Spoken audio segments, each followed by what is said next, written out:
This video is sponsored by Card Kingdom. If you click on the link in the description below, it'll take you to their store and they'll know I sent you there. From Innistrad to Shadowmoor, what spooky top 10 does Nitsuhone have in store?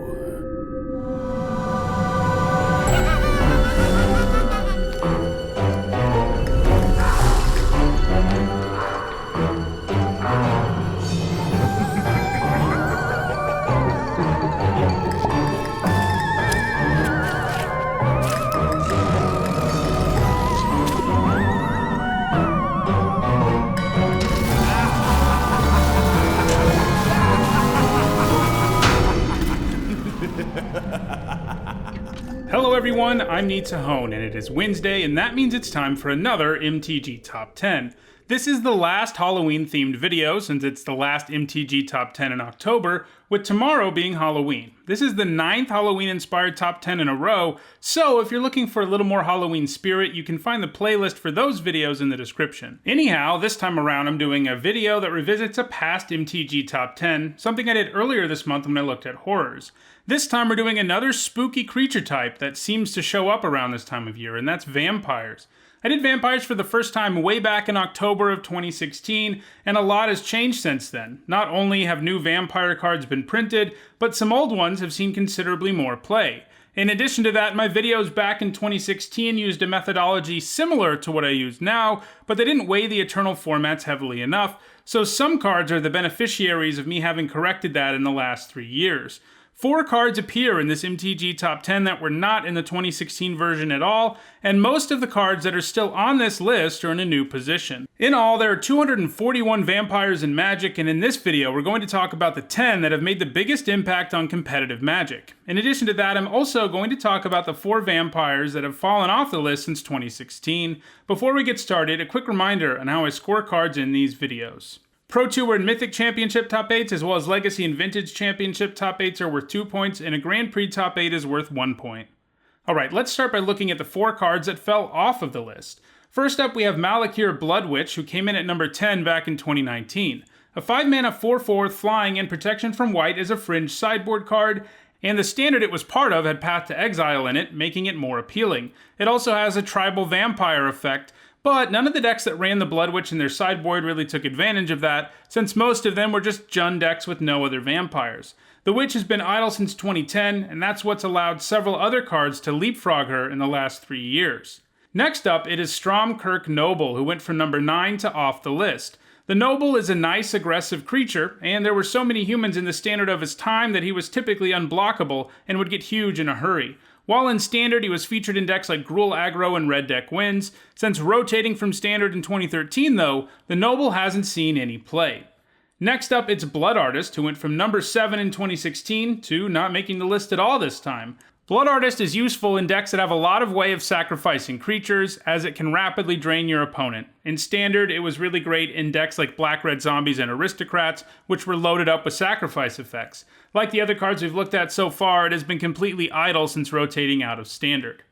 And the last creature to fall off of this list is Sengir Vampire, who is arguably Magic's most iconic bloodsucker. He was one of the best creatures between 1995 and 1998. Creatures at the time just weren't usually this efficient. A 5-mana 4/4 flyer was great back then, especially with additional text. He appeared in a variety of decks in those years, including as a control win condition, but also as the top curve of aggro decks. Sadly for Sengir Vampire, new vampires printed between 2016 and now pushed it off the list. Now, let's look at the list as it stands now.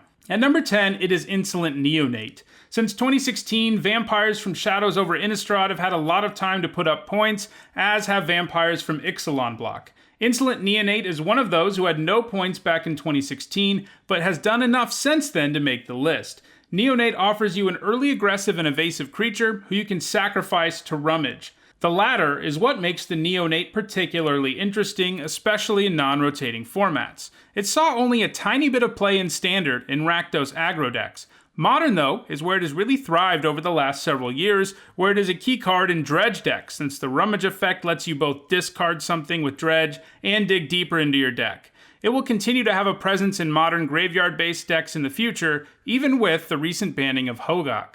At number 9, it is Vampire Hex Mage, which has gained a ton of points since I did the 2016 list. Back in 2016, it only had 4 points, so it has put up 13 since then. So what happened? Well, to talk about the Hex Mage, we have to rewind a little bit first. The Vampire enabled the Dark Depths combo in Extended, where you could use the Hex Mage to immediately remove all the counters on Dark Depths and get your 2020 flying token that would end the game in a hurry.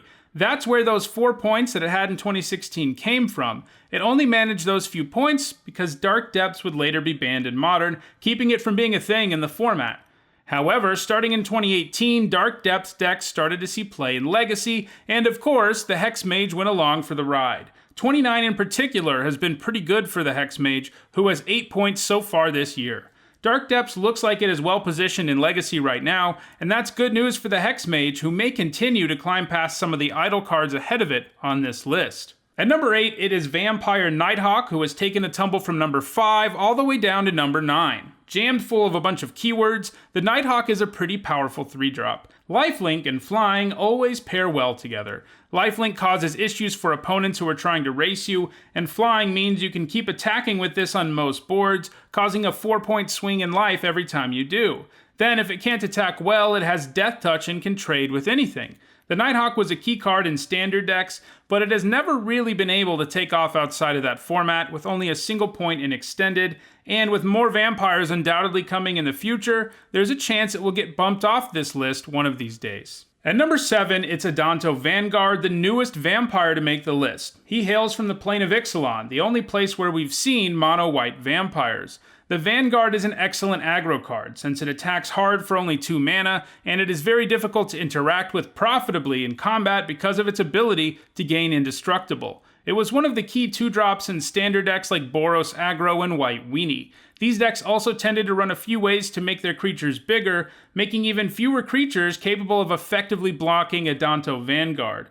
It has rotated out of standard recently, and it remains to be seen if it can find a home in other formats. While I don't think he's good enough for Modern, he may see some play in aggro decks or maybe even vampire decks in the brand new Pioneer format. At number 6, it is Falcon Wrath Aristocrat, which was number 4 on the 2016 list. Like a lot of the vampires we've looked at so far, the Aristocrat is all about aggro. A 4-mana 4/1 with flying and haste puts the hurt on the opponent in a hurry, and, sort of like the Vanguard, the Aristocrat can also gain indestructibility, making it a complete nightmare to try and block it. The Aristocrat saw play in traditional aggro decks in Standard, like Zombies, Rakdos, and Jund, but it was also one of the Aristocrats in the Aristocrats deck I mentioned earlier while we were talking about Blood Artist. Those 2 cards can combine to drain the opponent in a hurry. It has never seen play out of Standard though, and that's why it's dropped a couple spots on this list. At number 5, it is Viscera Seer. The Seer has only gained 6 points since the 2016 list, so why is it on this list when it didn't show up on the 2016 version? Well, because I screwed up, it seems. When I was going back through to do this research, I realized I somehow overlooked the Seer last time, who, with 24 points, would have been tied with Falcon Wrath Aristocrat. It only saw some modest play in Standard, but its free sacrifice ability would go on to be very important to one deck in particular in Modern, Birthing Pod. The deck sought to get the Seer into play, along with either Murderous Redcap or Kitchen Finks, and Melira Silvok Outcast. Then you could use the Seer's sacrifice ability to either do infinite damage or gain infinite life, depending on which persist creature you get into play. Birthing Pod made it too easy to assemble this combo though, and after a couple of years of dominance it was banned out of Modern. The Seer continued to see some play in decks that succeeded Birthing Pod, which generally used tutor effects and Collected Company in an attempt to assemble the same combos, but that deck hasn't seen a lot of success since 2017. At number 4, we have the card that was on the list last time who has made the biggest move up the list, and that's Bloodgas, who only had 9 points in 2016, but now it has 30. Bloodgas is powerful because it just doesn't stay dead. You pay 2 black mana once, and you have a creature who just won't quit. He gets to keep coming back and attacking your opponent, comes back every time you play a land. Most decks it sees play in these days never even actually pay those 2 black mana, which is pretty absurd. It only saw very modest play in Standard, putting up 1 Pro Tour top 8 in a Vampire Tribal deck. Extended would be where it would first see play in the deck that has made Bloodgas a powerhouse, and that's Dredge. Dredge decks can easily load up the graveyard, and milling your Bloodgas means you get them back without ever paying any mana for them when you trigger landfall. It has also seen play in Dredge decks in Extended, Legacy, Vintage, and Modern, so how did it get so many points since 2016? Well, in addition to starting to see more play in the Eternal formats, it started to see way more play in Modern, where several graveyard-heavy decks running Faithless Looting were pretty dominant for a while. This included things like Hollow One, Vengevine, and Dredge. As you probably know, Dredge decks were pretty broken in Modern for several months earlier this year as a result of Hogak, and Bloodgas went along with the ride. Both Looting and Hogak have recently been banned though, so Bloodgas may have a little more difficulty finding consistent play in Modern right now. At number 3, it is Blood Baron of Vizkopa, the only card that is in the exact same position now that it was in back in 2016. Every other card on the list has moved at least a little bit, as we have seen.